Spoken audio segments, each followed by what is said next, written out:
This is a dream I had when I was 7 or 8. And it was so vivid and frightening, I remembered it well and was able to analyze it years later.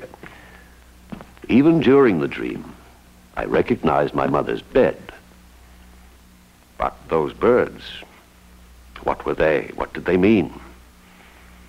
Then I recollected that a few days before my dream, I had seen an illustrated Bible with pictures of Egyptian gods with birds' heads taking part in funeral rites. The figure on the litter was, of course, my mother. And my terror was caused by fear that she was dead.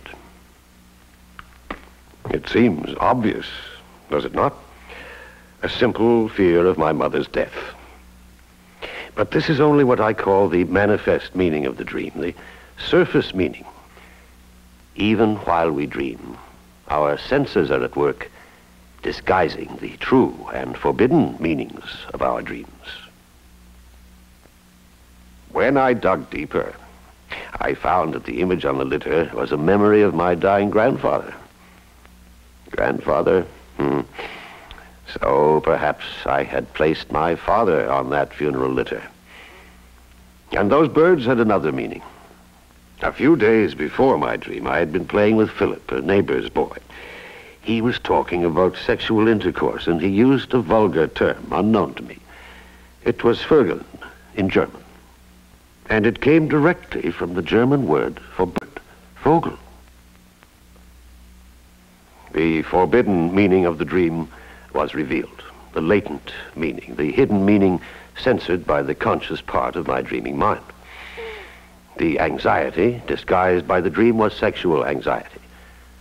My dream, really, was a jealous wish for the death of my father and erotic desire for my mother. Working with his patient's accounts of dreams and their free associations, and with his own dreams and associations, Freud developed the principles and techniques of psychoanalysis. Psychoanalysis, said Freud, showed that man has less control than he thinks over his irrational, unconscious, primitive urges. These urges, Freud believed, originate in our earliest years. Unlike other animals, humans are highly dependent for almost a quarter of their lives. In this world of dependency, particularly in the first 5 or 6 years of life, said Freud, the human personality is shaped.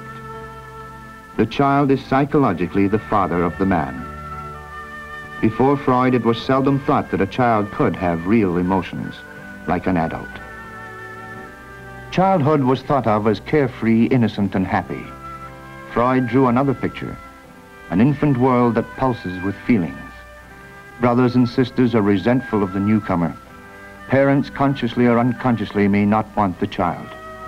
Relations in the family are competitive, said Freud. The child is driven by desires and jealousies that cannot be appeased. So the feelings of the child are not childlike. They are feelings of aggression and erotic desire. These intense emotions naturally first focus on the mother. She becomes the first object of the child's love, and this relationship becomes a model for all later loves, whether the child is a boy or a girl. This erotic love, said Freud, is not unmixed. There is aggression in it too, for after all, the child is soon aware of being under the absolute rule of the mother. The father too provokes strong mixed emotions, said Freud. Love, yes, but fear and hatred too, when the child senses that the father is the rival who comes between the child and the mother. According to Freud, these early emotional turmoils set a pattern deep in our unconscious minds. A mother we love but also fear because of her power over us. A father we love but also hate because he robs us of our first love. This I called the Oedipus complex, after the tragic Greek king, that each man must desire his mother and wish to kill his father.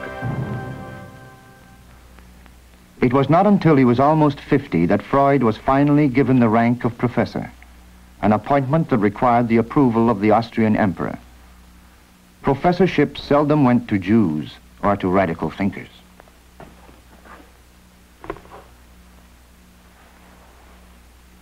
It was as though the role of sexuality had suddenly been realized by His Majesty. Importance of dreams confirmed by the Council of Ministers, and the necessity of treating hysteria by psychoanalytic therapy accepted in Parliament by a 2/3 majority. I had become respectable again. Those who recently avoided me now greet me from afar in the street. When Freud's views on sexuality in children became known, he was widely attacked for defiling the image of childhood innocence. But Victorian sentimentality often hid attitudes toward children that were unloving, rigid, and even cruel. Chiefly because of Freud, we came to see children as human beings. We became less sentimental about them, but in fact more truly kind than before. From his studies, Freud developed a theory of the human personality.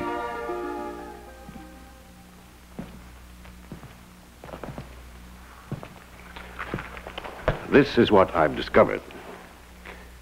There is the self we think we are, the self that attempts to deal with the outside world of reality. This self I call the ego. But ego is never the master of self, for we are constantly bedeviled by powerful unconscious forces in our beings. Before ego developed in us, there was id. Id. Id is all that is primitive and infantile within us. Id is the blind instincts of sexual desire and aggression. Id is opposed by another force that I call superego. Superego is rigid, punishing, and repressive, an inheritance from the repression of our parents and the restrictions that are part of the society we grow up in. So I found there are 3 distinct elements in our personalities. Ego, who deals with the world of reality, but who is also constantly affected by the demands of id and superego. Just what do you mean you're not sure, David? Either you've got a firm commitment from Robertson or you haven't. Now, which is it? I happen to be in the position where I've got to know. Well, Mr. Cooper, I'm certain he made a commitment. He didn't give anything in writing. Oh, he didn't give you anything in writing. All those Smash things him. you get in writing. I'll smash him. I'll kill you, Father. You must honor Father. Yes. And they can bring me back firm commitments. Now, don't interrupt me when I'm telling you how... Your father is a good man, David. Everyone knows that. Pick up the telephone. Honor thy father. Honor thy father. Honor thy father. I hate him. I hate him. Honor thy father. Honor thy father, or you will be punished. You stole Mummy away from me. I'm taking your mother away on a holiday, David. I hate him. I'll kill him. Oh, I love him. Mr. Cooper, I'll go and see Mr. Robertson again. Thank you for letting me explain. David's hate for Mr. Cooper is based on unconscious hate of his own father, caused by childhood jealousy, by the Oedipus complex.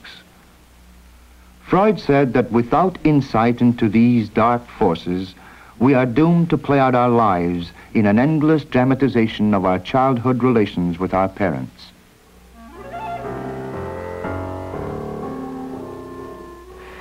It's great to be alone with you, Peggy. In a restaurant? Well, you know what I mean. Every time I go to your place, there's your roommate. Doesn't she ever go out? Sometimes. That's a nice dress, Peggy. Thank you, David. I want warm, warm. I want. David, little gentleman, don't stare at ladies. You know better than that. Honor thy mother. Honor thy mother. Would you like something to eat? No, thanks. I've already eaten. I want. Oh, I want. There, David, baby. Put your head on Mummy's breast. I want. Warm, warm. It's kind of boring here, isn't it? Where else could we go, David? I don't know. Do you have any ideas? Well, We could go back to my place. I want warm. I want.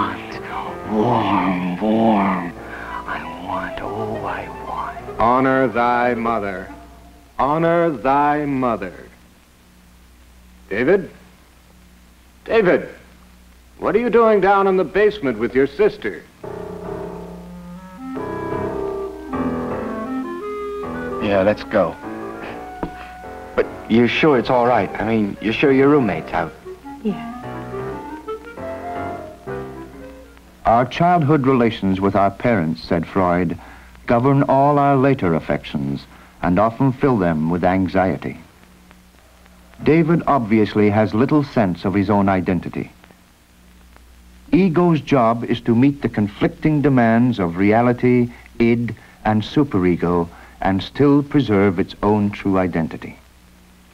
The struggles between id and superego can be the source of our growth and progress as individuals, but only if we are aware of them and understand them. Without that understanding of those half-tamed demons that live within us, we are enslaved by our unconscious drives and emotions. We are victims of our own past. Our adult lives are profoundly influenced by the primitive emotions of our early years. This idea, revolutionary in Freud's own time, now is basic to man's understanding of himself and his civilization. Our awareness of these powerful forces at work in our unconscious minds may frighten us. But that knowledge may also liberate us, for now at least we can understand the origins of our irrational acts. In discovering these origins, Freud did not become cynical about man. He made man understandable without making him contemptible.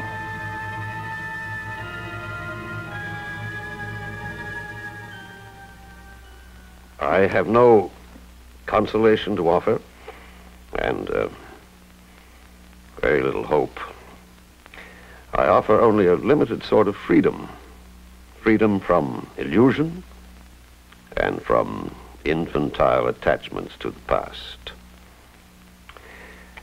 I propose the most difficult of all achievements: to be realistic about yourselves and to preserve your individual self from the savage powers within you and in your society.